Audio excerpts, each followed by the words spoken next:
The ultimate goal of a robotic mop and vacuum is to keep your floors spotless without you ever needing to touch it.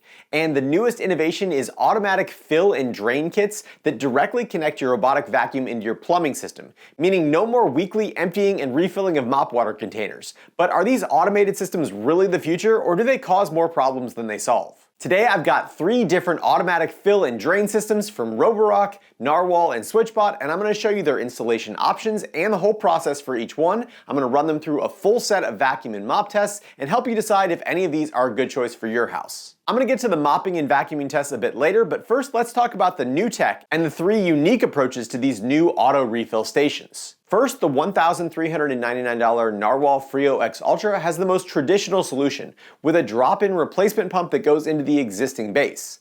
And the nice part about that setup is that you can start with the standard FreoX Ultra and then upgrade to the auto refill station later if you want to. The drop-in kit costs $200 and it comes with the base station pump and reservoir unit, 6 meters of 1/4-inch flexible supply line, 6 meters of 3/8-inch flexible drain line, a short 1/2-inch braided extension, a 1/2-inch T, a powered water supply valve, a flexible pipe cutter, and decorative pipe loom. For this video, I chose to install the Narwal FreoX Ultra in the bathroom using the water supply line from the toilet and then dumping the wastewater directly into the toilet bowl. But this Narwal kit would be compatible with any of the installation sites in this video. To do this installation, I bought a 7/8-inch to 1/2-inch NPT T connector to put in between my existing toilet water supply and the toilet, and then I used the 1/2-inch braided line from Narwal to connect to the water supply valve. The 1/4-inch flexible water supply line then runs from the valve to the back of the Narwal unit, and the 3/8-inch flexible drain line runs back to the toilet, where I'm using a 3D printed adapter to fit over the toilet bowl. But these adapters are also available on Amazon if you don't have a 3D printer. This installation only took about 15 minutes, and I would rate it about a 9 out of 10 on ease of installation, because anyone could do it,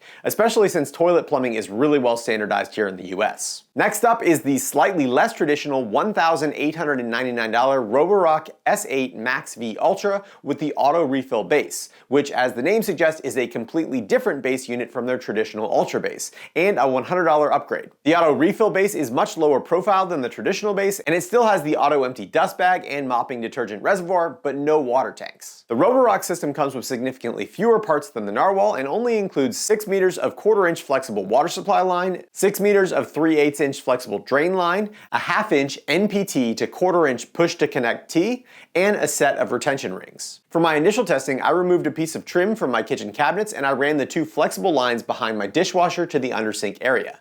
I bought a universal garbage disposal drain line adapter to put in between the existing dishwasher drain and my P-trap, and I used a push to connect fitting for the 3/8-inch flexible drain line. The water supply line for the Roborock is a bit more complicated since Roborock only includes a 1/2-inch T, but 3/8-inch is the standard in the US for sinks, so the best option is to buy a 3/8-inch T and a 3/8-inch to 1/4-inch push to connect adapter from Amazon. And I sent this feedback to Roborock, so hopefully they'll start including a 3/8-inch adapter in the near future. Once the undersink connections were made, I cut the flexible pipe to size and I pushed them back into the fittings in the back of the S8's base to complete the installation. And once I had the right fittings, this install only took about 20 minutes, but I have to give this a much lower score of 6 out of 10 for ease of installation, because you need to be able to find and identify your existing pipe connection sizes and then get the right parts on your own. And last, what I think is the most innovative and outside-the-box option comes from the $1,199 SwitchBot S10, which has a very standard-looking auto-empty base for dust collection, but a completely separate water exchange unit that doesn't actually require a power source, and it fits under most cabinet toe kicks. When the robotic vacuum docks to the water station, it uses the vacuum's battery to power the water station's pumps,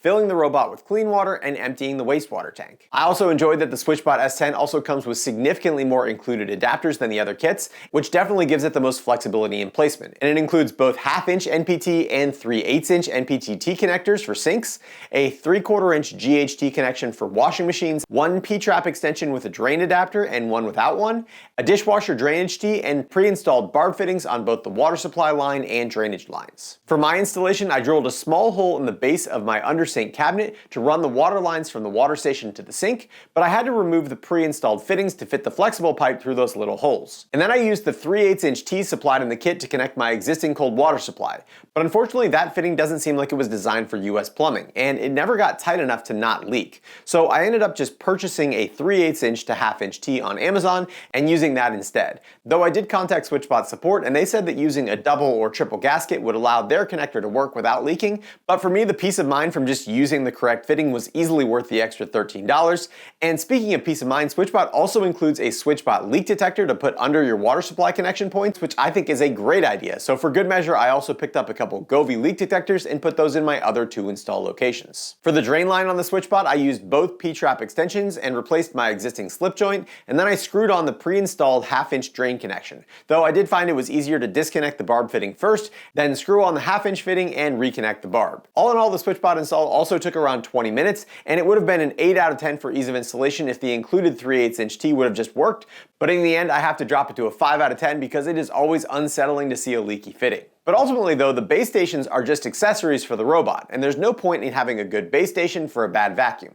So it's time to see how the Narwal, Roborock, and SwitchBot compare when it comes to mopping and vacuuming performance. Starting first with the high pile carpet testing, I used a mixture of 10 grams each of flour, salt, flaxseed husks, and rice to simulate different sized dust and debris, and I sprinkled that onto my high pile carpet. I then sent each vacuum out on a 2 times clean using their highest suction power, and I weighed the dustbin both before and after the run. Starting with the least expensive vacuum, the SwitchBot S10, which cleaned for a total of 47 minutes and picked up 22 grams or 55% of the flour, salt, and flax mixture, while using an alarming 77% of its battery. After that was the Narwal FreoX Ultra, which also cleaned for 47 minutes but picked up 21 grams or 52.5% of the mixture, but only used 52% of its battery to do that. And last, the Roborock S8 MaxV Ultra only cleaned for 22 minutes and it picked up 24 grams or 60% of the mixture, and it only used 24% of its battery to do that. And that means that for high pile carpet pickup, these were just average at best and well behind the lower priced options like the DreamTech L10S Ultra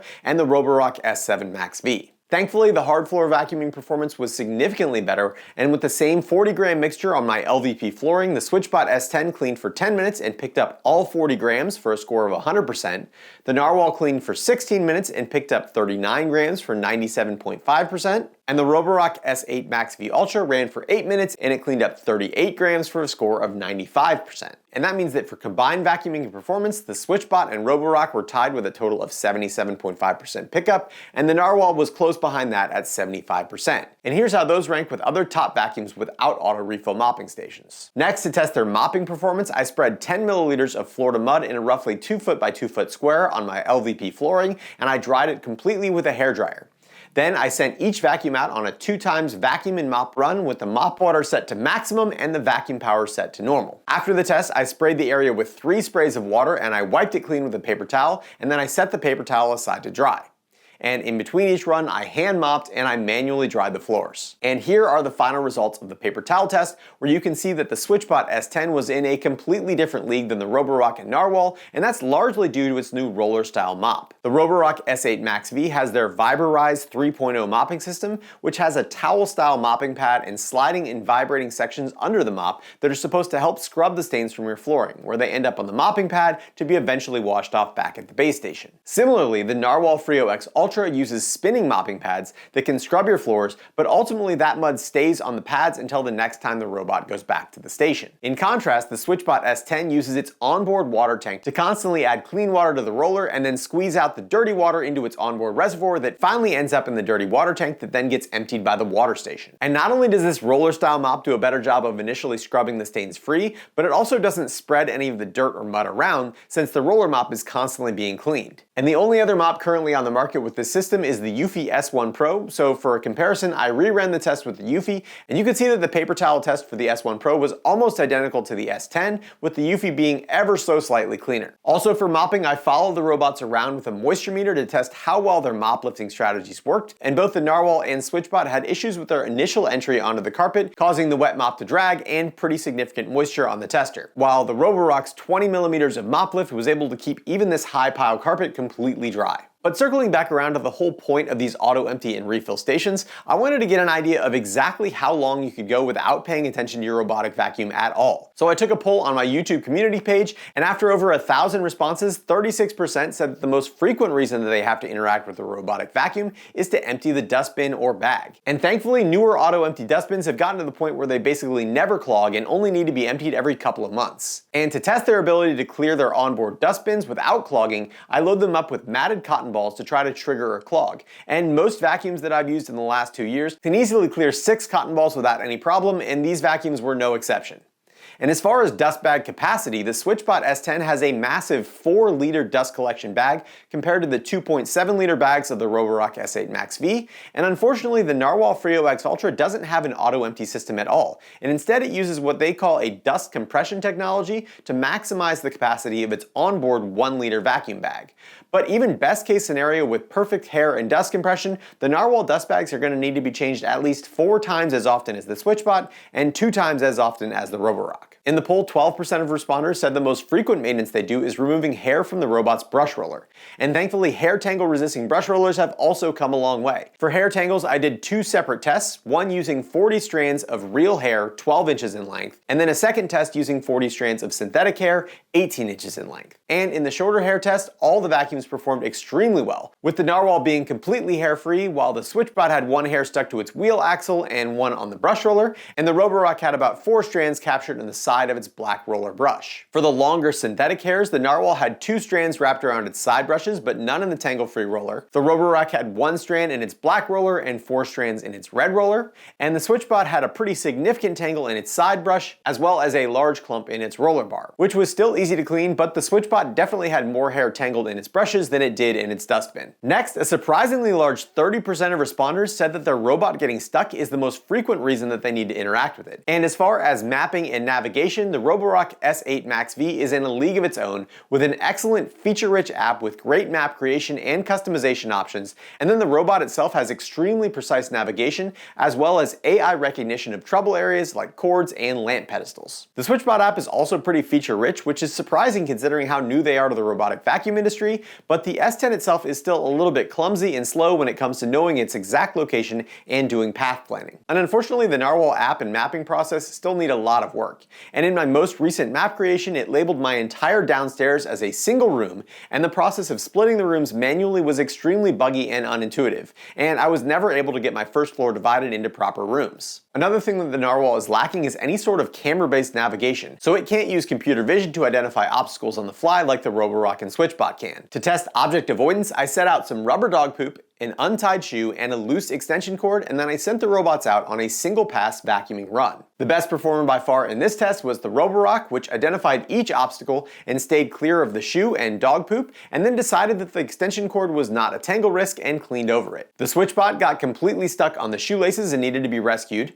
and it cleaned over the extension cord, and even though it tried to navigate around the dog poop, it still ended up touching it with its side brush and bumper bar, which would have made a huge mess. And as expected, based on the lack of camera-based avoidance, the Narwal made no effort to avoid the dog poop or cord and just plowed right through everything. So if you live in a house with frequent pet accidents or floors that aren't picked up, the Roborock is the clear choice over both the SwitchBot and the Narwal. And then the last thing to consider when thinking about the maintenance on all these new mopping robots is that in addition to emptying and refilling their mop water, the base stations themselves are also going to need to be rinsed fairly regularly depending on how much dirt gets tracked into your house and whether or not you have pets. The ideal scenario is that larger debris like hair and bugs get sucked up into the dust bag, and dirt and dust from the mops gets drained away with the dirty mop water. And to test this, I dissolved 1 gram of dryer lint into 10 milliliters of water, and then I sent each vacuum on a single pass mopping only run and collected the wastewater from the mop cleaning process. In this test, I was surprised to see that the SwitchBot used significantly less water than the Narwal and Roborock,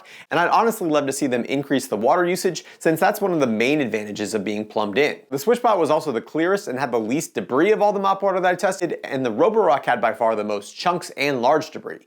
And that's all due to how the water gets filtered before it goes down the drain. So let's look at that next. And at this point, each of the robots had done the exact same amount of testing with the exact same amount of debris, so I checked their bases to see how much dirt they had collected in their mop washing areas. And the Narwal had much more debris than the Roborock and was already to the point where I'd want to clean it, while the Roborock base still looked basically brand new. The SwitchBot, on the other hand, works completely differently, and you can see that although the auto-empty base station does have a hot air drying vent for the mop, it doesn't have any kind of dirt catch or cleaning station for the roller brush. And that's because all the cleaning for the SwitchBot's roller happens on the robot itself, and any debris either ends up in what SwitchBot calls their mop gutter or in the dirty water tank itself. And those definitely will need to be cleaned, probably on a similar timeline to removing hair tangles from the brush roller. In addition to that, the SwitchBot water station has a filter for its dirty water water that's designed to prolong the life of the pump.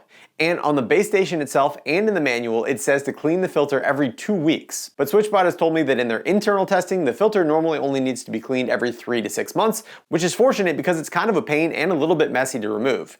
And you can see that when I pulled my filter out, it was completely clean and definitely didn't need to be rinsed yet. So the question then becomes, overall, which self-refilling vacuum and mop should you choose? And from a value standpoint, the SwitchBot S10 seems to be extremely fairly priced when comparing its features to other brands. And it has the second best mopping performance I've ever measured, very closely behind the Eufy S1 Pro.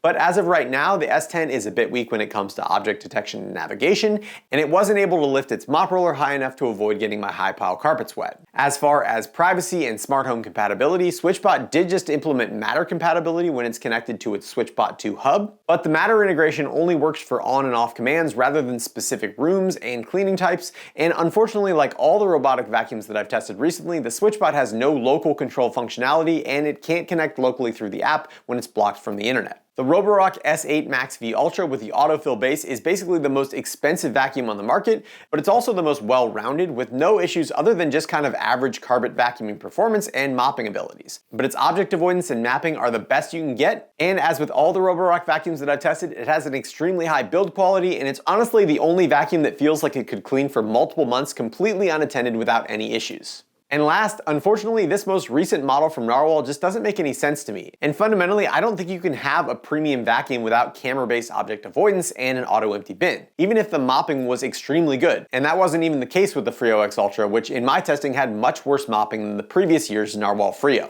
As a reminder, there are no sponsored reviews on this channel, but I do have links for all the robotic vacuums and mops that I recommended down in the description, as well as a link to my 2024 review of flagship robotic vacuums without auto refill stations. And as always, I appreciate when you use those links, since as an Amazon affiliate, I do earn a small commission on the sale at no cost to you. I'd also like to thank all of my awesome patrons over at Patreon for supporting my unsponsored content, and if you're interested in supporting my channel, please check out the links down in the description. If you enjoyed this video, don't forget to hit that thumbs up button and consider subscribing. And as always, thanks for watching The Hookup.